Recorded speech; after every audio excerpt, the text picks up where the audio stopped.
Baik,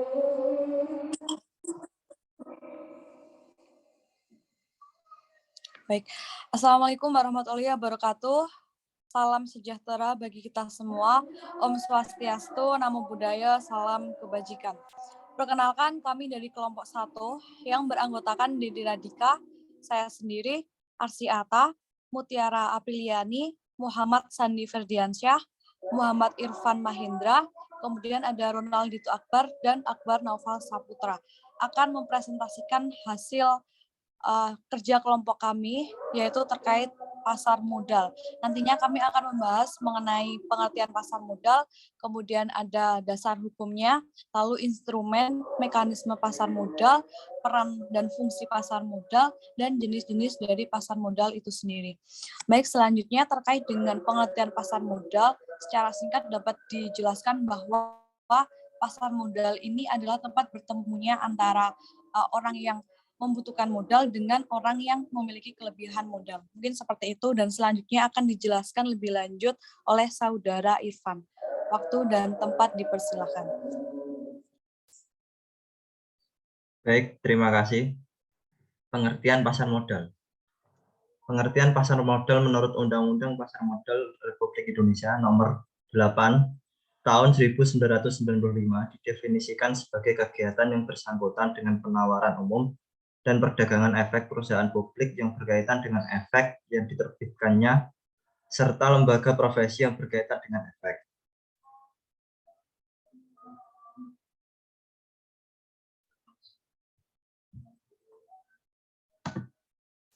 Pengertian menurut para ahli.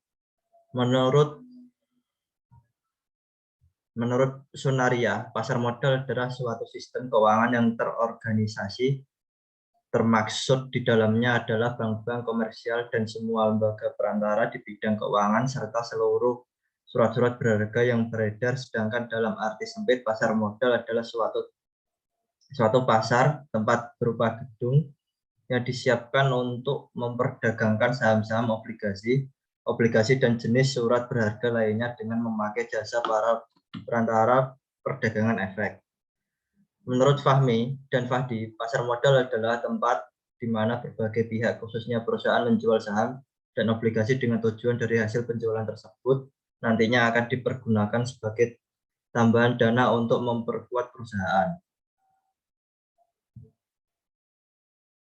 Selanjutnya saya serahkan kepada moderator.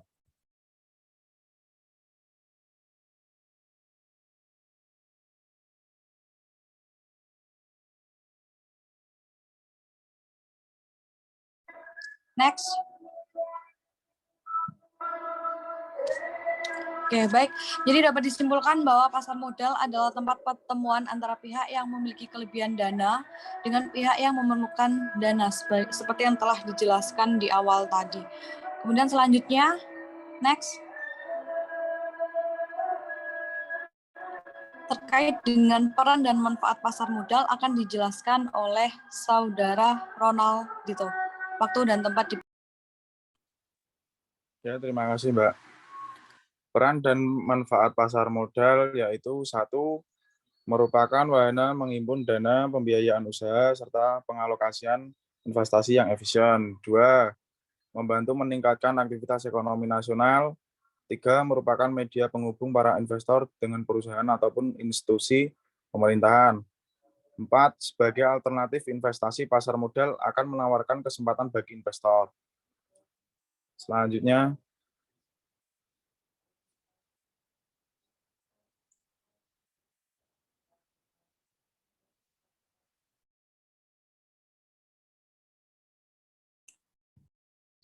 sejarah pasar modal. Pada tahun 1912, Bursa Efek dibentuk di Batavia oleh pemerintahan Hindia Belanda. Di tingkat bursa Asia, Bursa Batavia merupakan bursa tertua keempat setelah Bombay, Hong Kong, dan Tokyo. Tak berlangsung lama, pada tahun 1929 terjadi resesi ekonomi dan Perang Dunia Kedua yang menyebabkan Bursa Efek Surabaya dan Semarang ditutup, dan disusul Bursa Efek Jakarta pada tahun 1940. Setelah Perang Dunia Kedua, tahun 1952, Bursa Efek Jakarta kembali dibuka dan akhirnya pada tahun 1977, Bursa Efek Jakarta diresmikan oleh Presiden Soeharto. Namun perdagangan sangat lesu pada saat itu, dan jumlah emiten yang sangat sedikit, tetapi pada tahun 1988, Bursa Efek Jakarta terbuka untuk asing, yang memberikan dampak positif seperti aktivitas bursa meningkat. Pada tahun 1992, Bursa Efek Jakarta diswastanisasi dan Bapepam berubah menjadi Badan Pengawas Pasar Modal atau BPPM. Berkembang pada tahun 1995, sistem perdagangan di Bursa Efek Jakarta sudah dilaksanakan dengan sistem komputer Jakarta Automated Trading System atau JATS.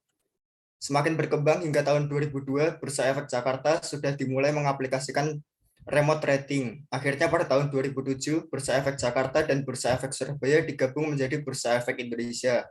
Dan tahun 2009 diluncurkan perdana sistem perdagangan baru, PT Bursa Efek Indonesia. Next.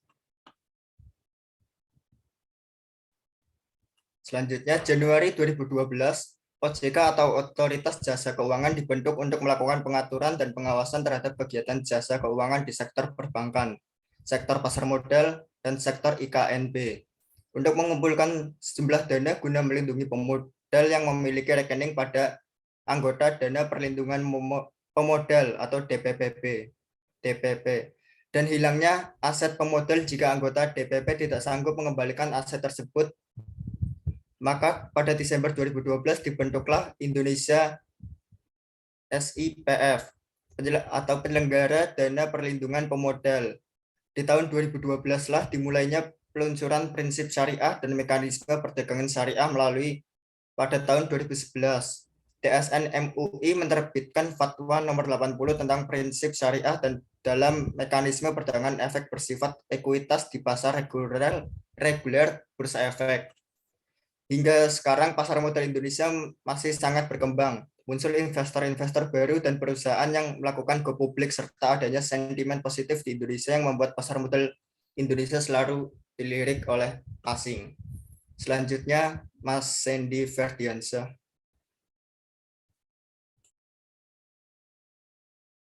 Terima kasih, Mas. Selanjutnya, macam-macam bentuk pasar modal dibedakan menjadi 4.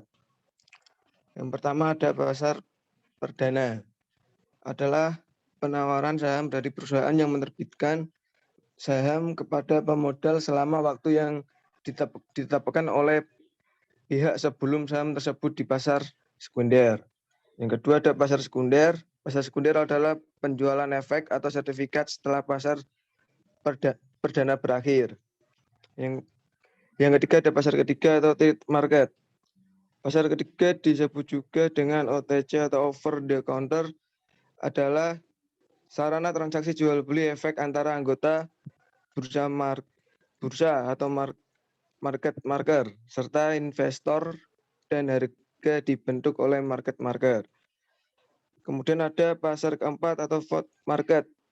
Pasar keempat adalah sarana transaksi jual beli antara investor jual dan investor beli tanpa perantara efek. Untuk selanjutnya dasar hukum akan disampaikan oleh Mas Arsyata. Silakan, Mas.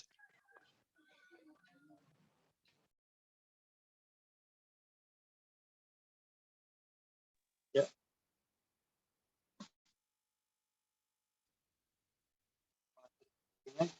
Kemudian menjadikan itu dasar hukum pasar modal.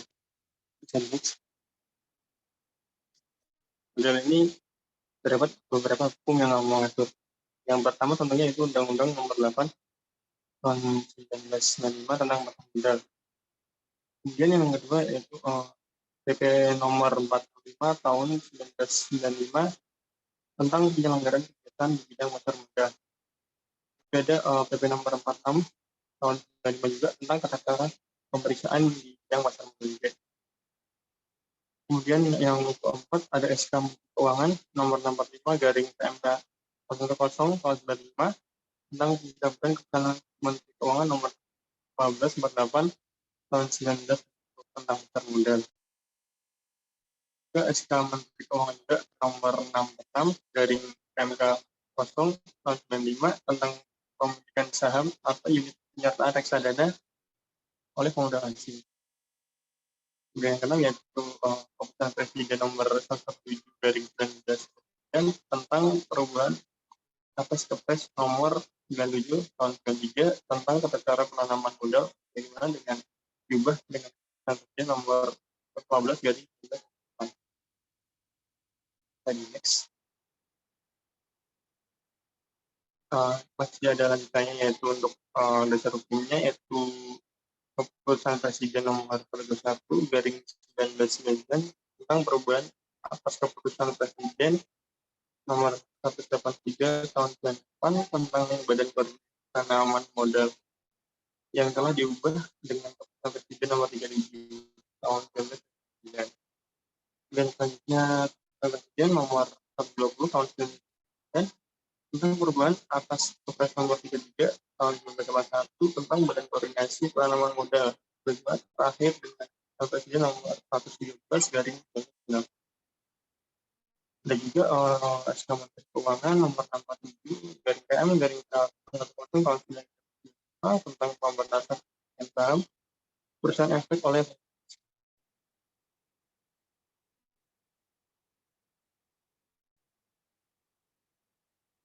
Next.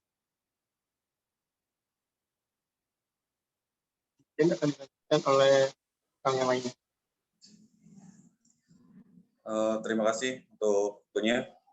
Yang ini mekanisme pasar modal. Yang pertama, calon pembeli saham pertama harus menjadi nasabah di perusahaan efek. Calon pembeli saham harus punya rekening terlebih dahulu dan tercatat oleh Biro Administrasi Efek. Setelah itu, baru deh bisa dilakukan order transaksi. Yang kedua, transaksi jual beli saham berawal dari investor kepada perusahaan efek. Kemudian ditentukan kepada petugas perusahaan efek yang ada di lantai bursa. Petugas di lantai bursa kemudian memasukkan pesanan ke sistem JATS. Yang ketiga, setelah order yang masuk ke JATS ini bertemu dengan harga yang muncul pada sistem JATS, maka transaksi sudah selesai. Informasi bahwa order telah selesai kemudian diinformasikan kepada investor.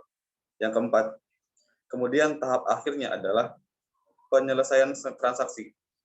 Pada tahap ini ada proses clearing, transfer pemindahan bukuan yang dilakukan oleh KPEI, dan proses lain sebelum investor memperoleh haknya yang berupa uang karena telah menjual saham atau berupa saham yang dibelinya.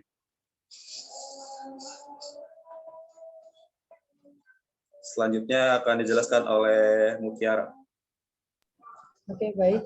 Jadi ada beberapa hal mengenai instrumen pasar modal. Jadi dalam Undang-Undang Nomor 8 Tahun 1995 itu mengenai Undang-Undang Pasar Modal terdapat beberapa yang dinamakan dengan instrumen modal dalam pasal 1 angka 5. Nah, di sini saya menjelaskan mengenai bagian yang sudah tertera mengenai transaksi investasi di pasar modal. Ada dua instrumen yang bisa digunakan. Yang pertama ada saham dan surat utang berjangka. Nah, surat utang berjangka itu termasuk obligasi dan sekuritas lainnya seperti waran, opsi, dan future. Nah, ini bisa next terlebih dahulu. Nah, ada beberapa penjelasan mengenai bagian yang sudah tadi dijelaskan. Yang pertama mengenai obligasi. Nah, obligasi ini mengenai surat berharga yang merupakan instrumen hutang bagi perusahaan yang berhak memperoleh modal ataupun dana. Nah, oleh sebab itu, pemegang obligasi ini tidak mempunyai hak atau kekuasaan terhadap perusahaan. Adapun keuntungan dari pemegang obligasi ini yaitu mendapatkan bunga yang dibayarkan sekali 6 bulan atau disebut dengan kupon. Nah, yang kedua mengenai saham. Jadi saham itu merupakan surat yang berharga bersifat kepemilikan, artinya pemilik saham ataupun pemilik perusahaan ini dengan demikian semakin besar saham yang dimiliki, maka semakin besar pula kekuasaan dalam perusahaan tersebut. Yang ketiga ada waran. yang merupakan sekuritas lainnya, di mana waran ini merupakan surat berharga yang dikeluarkan oleh perusahaan dengan memberikan hak kepada investor untuk memberi atau untuk membeli saham, dalam artian membeli saham di perusahaan dengan persyaratan seperti harga, jumlah, dan masa berlaku tertentu. Nah, untuk instrumen selanjutnya merupakan futures atau kontrak berjangka, merupakan salah satu produk di mana produk derivatif atau yang dimaksud dengan produk derivatif itu berbentuk kontrak yang mewajibkan para pihak untuk membeli atau menjual sejumlah underlying aset tertentu pada harga tertentu dan dalam waktu tertentu di masa yang akan datang. Nah, yang terakhir adalah opsi. Nah, di sini opsi itu merupakan surat berharga yang memberikan hak kepada pemegang opsi untuk menjual atau untuk membeli saham suatu perusahaan dengan harga dan waktu yang telah ditentukan. Mungkin itu yang dapat saya jelaskan mengenai instrumen di dalam pasal 1 angka 5 Undang-Undang Nomor 8 tahun 1995 tentang pasar modal. Silakan bisa dilanjutkan oleh moderator. Ya, baik. Jadi kesimpulannya adalah pasar modal adalah tempat bertemunya antara investor dengan pengusaha yang membutuhkan dana. Kemudian macam dari produk pasar modal itu sendiri ada saham, obligasi, dan sekuritas yang lainnya. Baik, mungkin itu yang dapat kami presentasikan dari kelompok 1. Terima kasih dan wassalamualaikum warahmatullahi wabarakatuh. Waalaikumsalam warahmatullahi wabarakatuh.